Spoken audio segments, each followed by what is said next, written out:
This is far from over. Cowboys Nation, do not worry. Don't let Twitter and everything you're reading and see get you upset.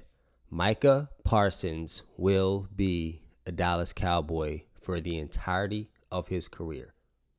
No two ways about it. Welcome back. Welcome back to Cowboys Digest. My name is Tyree Allison. We appreciate you checking in really quick. 80.9% of you watching are not subscribed. As always, this is your number one source for everything Dallas Cowboys. That number has gone down. We love to see it. Please hit that subscribe button. It is 100% free, and this is your number one source. Let's get right into it. So if you haven't seen Jace's video, definitely go check it out. He goes through and reads through Micah Parsons' entire statement thanking Dallas and pretty much requesting for a trade. Listen, there's no two ways about it. This is absolute cinema. This is absolute cinema. As a longtime Cowboys fan, a Cowboys fan in his 30s, by the way.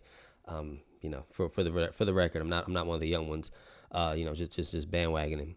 I'm used to it, and I've seen it from Jerry so many times. I mean, you're talking about a guy who took a team to, at one point was, a couple $1 billion valuation to 10 plus with a now 30-year hiatus from the NFC Championship game and the Super Bowl because of stunts and things like this.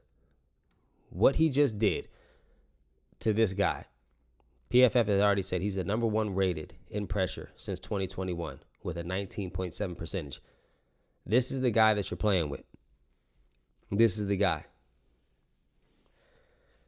He's not going anywhere for a couple of reasons. One, we already know the fifth-year option. We know he can be franchise tagged twice. I'm going to go into that a little bit deeper with some segments from an article that recently came out on Cowboys' website.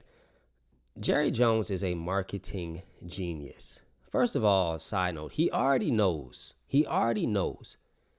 In re-signing Micah, whether you make him the highest paid non-quarterback just of all time period, non-quarterback, the spiel that they say or not, you are gaining $10+ million this season in cap space to be able to go make some more moves and enforce the defense a little bit more. Side note, like that's a huge side note into what the possibilities are after finally getting this man's contract done.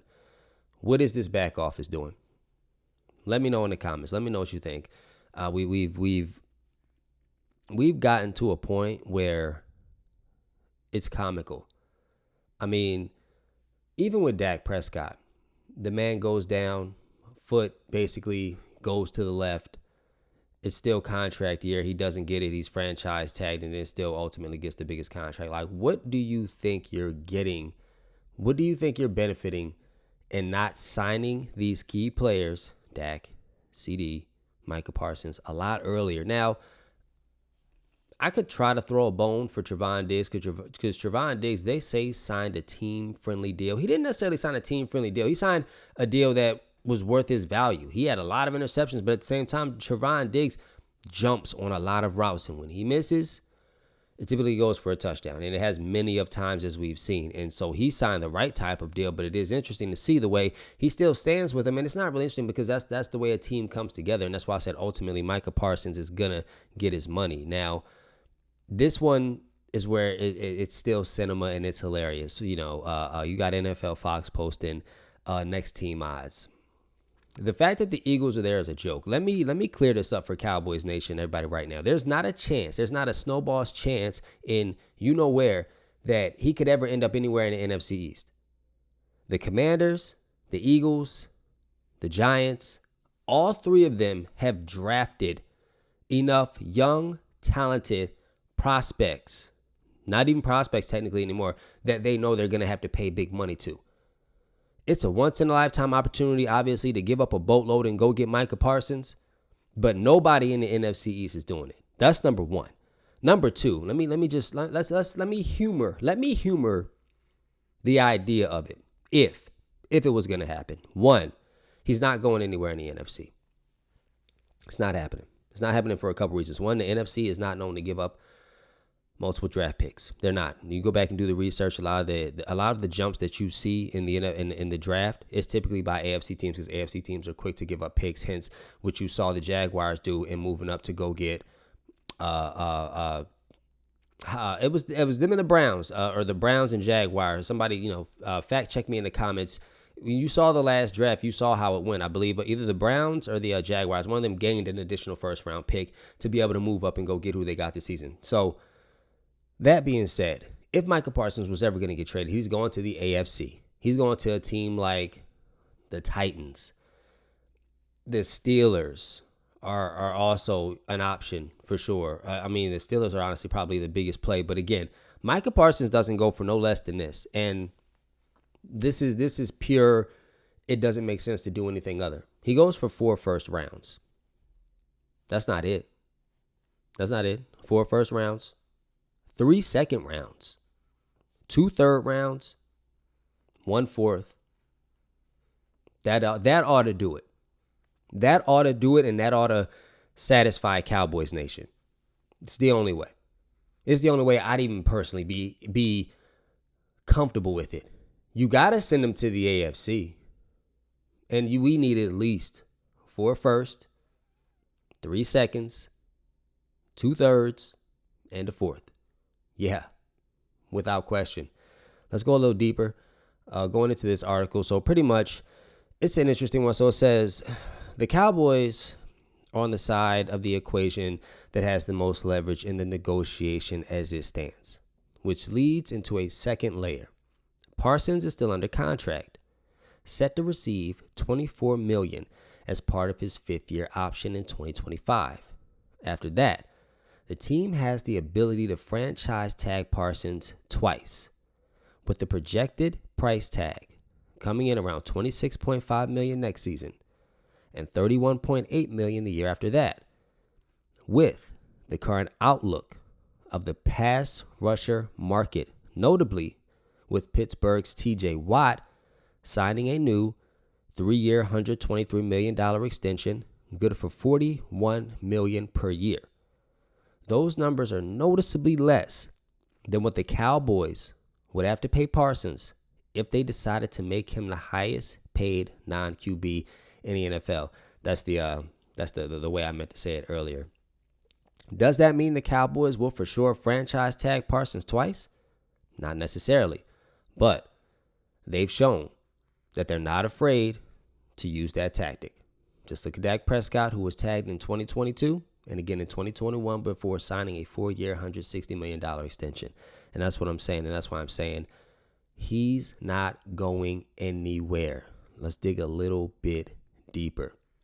The third layer involves, or maybe can be, more accurately described as a lack of involvement with Parsons' agent, David Mulligetta. I hope I'm saying that right.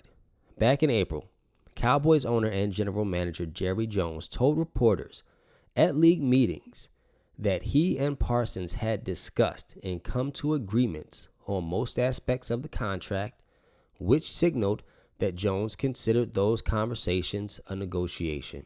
I'm going to pause right there. Jerry, as old as he is, as business savvy as he is, we're talking about a man that was in the oil business and then bought the Cowboys for an unknown price that nobody knows to be where he is now. You know that's not how it goes.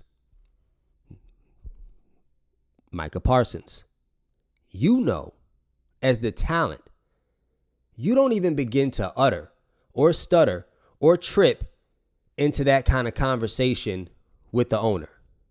You just don't. There's no two ways about it. So why? Why do you even begin to? I think that's the biggest question that first needs to be asked. Like, why would you even entertain it and begin to do something like that, knowing, or I guess unknowingly that it could result in this? Now, this is a Jerry Jones quote. I'm the one who has to sign a check, and Micah has to agree to it. That's the straightest way to get there. One writes the check, agreeing to take it, and the other, and that's the principle that's involved here. I summed it up, said it a little quick.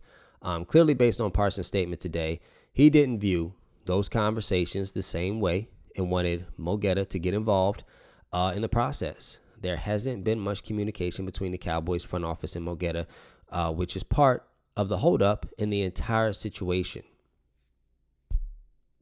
Listen, it really kind of goes without saying and showing.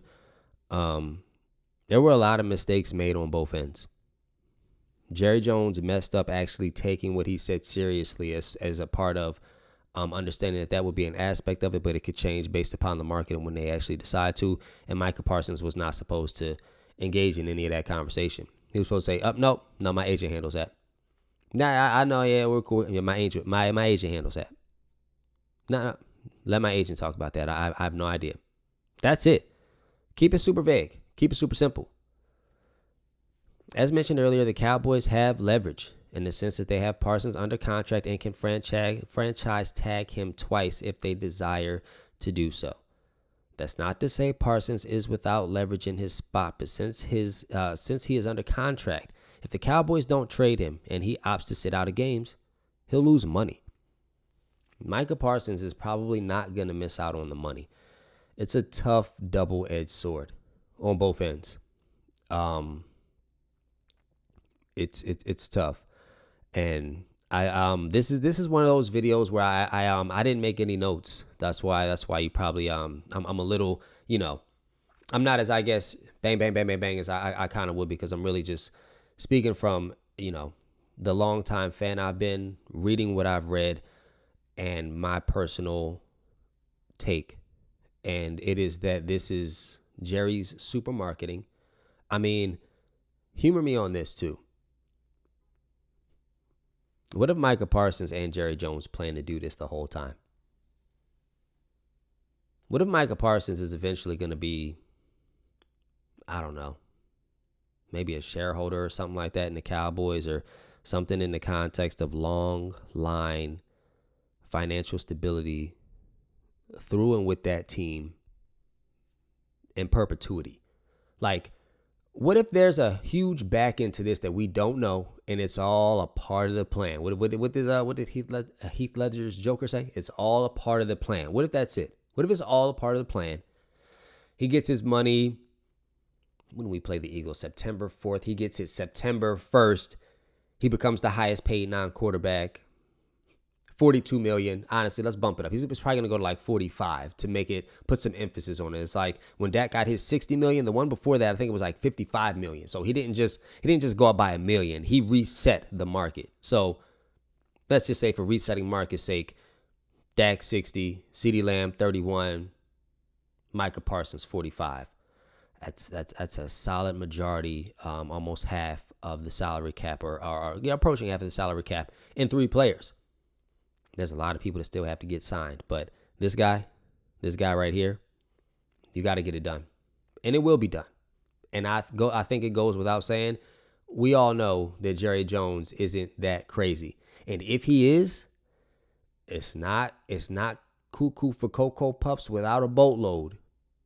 4 first, 3 seconds, 2 thirds, and a 4th, at least, if you want Micah Parsons.